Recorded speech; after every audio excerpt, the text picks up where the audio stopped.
السلام علیکم ورحمۃ اللہ وبرکاتہ۔ الحمدللہ، اللہ تعالیٰ کی مہربانی سے اور اس کی دی گئی توفیق کے ساتھ آج ہم سورہ بلد کی آیت نمبر 2 کی تفسیر پڑھیں گے۔ سٹارٹ کرتے ہیں۔ الحمدللہ رب العالمین، الصلاۃ والسلام علی اشرف الانبیاء والمرسلین وعلی آلہ وصحبہ اجمعین، اما بعد، فاعوذ باللہ من الشیطان الرجیم، بسم اللہ الرحمن الرحیم۔ رب اشرح لی صدری ویسر لی امری واحلل عقدۃ من لسانی یفقہوا قولی۔ ربی زدنی علما، اللہم فقہنا فی الدین، آمین یا رب العالمین۔ آیا نمبر 2، وَأَنْتَ، اور آپ، حِلٌّ، مقیم ہے، بِهَذَا الْبَلَدِ، اس شہر میں، اور آپ مقیم ہیں اس شہر میں۔ حِلٌّ کے روٹ لیٹرز میں آتا ہے ح، لام، لام۔ حل کے کئی معنی کیے جاتے ہیں: قیام پذیر ہونا، اترنا، گرہ کھولنا، کسی چیز کو حل کرنا۔ یہاں پر لفظ حلٌ اسکالرز کے نزدیک 3 معنوں میں آیا ہے اور اس میں تینوں معنوں کی گنجائش ہے، یعنی نمبر 1، آپ صلی اللہ علیہ وآلہ وسلم اس شہر میں اترنے والے ہیں، رہنے والے ہیں۔ حلٌ کا ایک مطلب ہے مسافر کا سامان کھولنا، گرہ کھولنا، اور جیسا کہ ہم جانتے ہیں کہ آپ صلی اللہ علیہ وآلہ وسلم کی جو پیدائش ہے وہ مکہ شہر میں ہوئی تھی، اور اپنی زندگی کے 53 ایئرز آپ نے مکہ معظمہ میں گزارے تھے، لیکن جب مشرکین مکہ نے ظلم و ستم کی انتہا کر دی تو اللہ تعالیٰ کے حکم سے آپ صلی اللہ علیہ وآلہ وسلم نے مدینہ کی طرف ہجرت کی اور 10 سال وہاں پر مقیم رہے۔ تو جب مسلمانوں کا رہنا اور آپ صلی اللہ علیہ وآلہ وسلم کا رہنا مکہ میں دوبھر کر دیا گیا اور مدینہ ہجرت کی طرف وہ مجبور کر دیے گئے، تو اب یہاں پر اس سورہ مبارکہ میں کہا جا رہا ہے کہ ایک وقت آئے گا کہ آپ صلی اللہ علیہ وآلہ وسلم مکہ شہر میں پھر اتریں گے فاتحانہ حیثیت سے۔ سیکنڈ کانوٹیشن جو اسکالرز نے حلٌ کی وہ یہ کہ مکہ شہر میں جب ظلم و ستم کی مسلمانوں پر اور آپ صلی اللہ علیہ وآلہ وسلم پر انتہا کر دی گئی، جو کہ شہر ہے حرمت والا،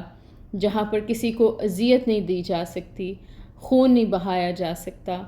جانور تک کو اذیت نہیں دی جا سکتی، جنگ نہیں کی جا سکتی، درخت نہیں کاٹے جا سکتے، ایون کہ پتا بھی نہیں توڑا جا سکتا، جانوروں کو بھگایا نہیں جا سکتا،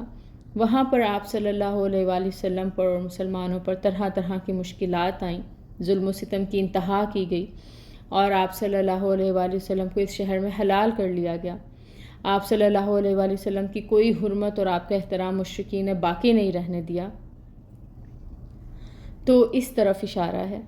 کہ آپ صلی اللہ علیہ وآلہ وسلم کی عزت اور حرمت کو اس شہر مکہ میں حلال کر لیا گیا ہے۔ جو تیسرا مفہوم ہے، تیسری کانوٹیشن ہے حلٌ کی اسکالرز کے نزدیک، وہ یہ کہ ایک وقت ایسا آئے گا کہ آپ صلی اللہ علیہ وآلہ وسلم پر اس شہر کی حرمت کو حلال کر دیا جائے گا۔ یعنی ایک مفہوم کے مطابق تو یہ کہ ایک وہ وقت تھا جب مسلمانوں پر آپ صلی اللہ علیہ وآلہ وسلم پر مشکلات کے، غم اور مصائب کے پہاڑ توڑے گئے اور طرح طرح کی تکالیف دی گئیں، اور آپ کی عزت اور حرمت کو حلال کر لیا گیا اس شہر میں، جو کہ حرمتوں والا شہر تھا۔ اب تیسرے مفہوم میں یہ کہا جا رہا ہے کہ ایک وقت ایسا آئے گا جب آپ صلی اللہ علیہ وآلہ وسلم پر اس شہر کی حرمت کو حلال کر دیا جائے گا۔ ایک دفعہ تو لوگوں نے حلال کر لیا خود سے ہی، آپ صلی اللہ علیہ وآلہ وسلم کی عزت کو، حرمت کو باقی نہیں رہنے دیا، احترام کو باقی نہیں رہنے دیا۔ اب ایک وہ وقت آئے گا جب اللہ تعالیٰ کی طرف سے، اللہ تعالیٰ کے حکم سے آپ کو ایک ساتھ ایسی ملی جب شہر مکہ کی حرمت کو حلال کر دیا گیا۔ آپ صلی اللہ علیہ وآلہ وسلم یہاں پر جو چاہیں کر سکیں گے، جس سے چاہیں بدلہ لے سکیں گے، اور یہ وہ موقع تھا جو فتح مکہ کے بعد آیا، جب مکہ شہر کی حرمت کو کچھ دیر کے لیے ختم کر دیا گیا تاکہ جس کا خون آپ صلی اللہ علیہ وآلہ وسلم بہانا چاہیں بہا سکیں۔ تو فتح مکہ کے روز احکام جو حرم تھے وہ آپ صلی اللہ علیہ وآلہ وسلم سے اٹھا لیے گئے تھے، اور کفار کا قتل جو تھا وہ حلال کر دیا گیا تھا، کیونکہ یہ وہ وقت تھا جب کچھ لوگوں کو پکڑا بھی گیا تھا، اور یہ کہا گیا تھا کہ اگر فلاں شخص کعبے کے پردے کے نیچے سے بھی ملے تو پکڑ کر اس کو مارو۔ حدیث مبارکہ میں آتا ہے کہ نبی کریم صلی اللہ علیہ وآلہ وسلم نے فرمایا، اس شہر کو اللہ نے اس وقت سے حرمت والا بنایا ہے جب سے آسمان اور زمین پیدا کیے، بس یہ شہر اللہ کی ٹھہرائی ہوئی حرمت سے قیامت تک حرام ہے، نہ اس کا درخت کاٹا جائے، نہ اس کے کانٹے اکھیڑے جائیں۔ میرے لیے اسے صرف دن کی ایک ساعت کے لیے حلال کیا گیا تھا، اور آج اس کی حرمت پھر اسی طرح لوٹ آئی جیسے کل تھی۔ اگر یہاں کوئی قتال کے لیے دلیل میری لڑائی کو پیش کرے تو اس سے کہو کہ اللہ کے رسول کو تو اس کی اجازت اللہ نے دی تھی، جبکہ تمہیں یہ اجازت اس نے نہیں دی۔ احسن البیان میں یہ حدیث کوٹ کی گئی ہے، صحیح بخاری کا ریفرنس ہے، اور بات یہ ہے کہ آپ صلی اللہ علیہ وآلہ وسلم کی اس آیہ مبارکہ میں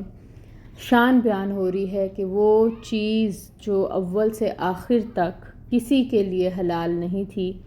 آپ صلی اللہ علیہ وآلہ وسلم کے لیے حلال کر دی گئی۔ سبحانک اللہم و بحمدک اشہد ان لا الہ الا انت استغفرک و اتوب الیک۔ السلام علیکم ورحمۃ اللہ وبرکاتہ۔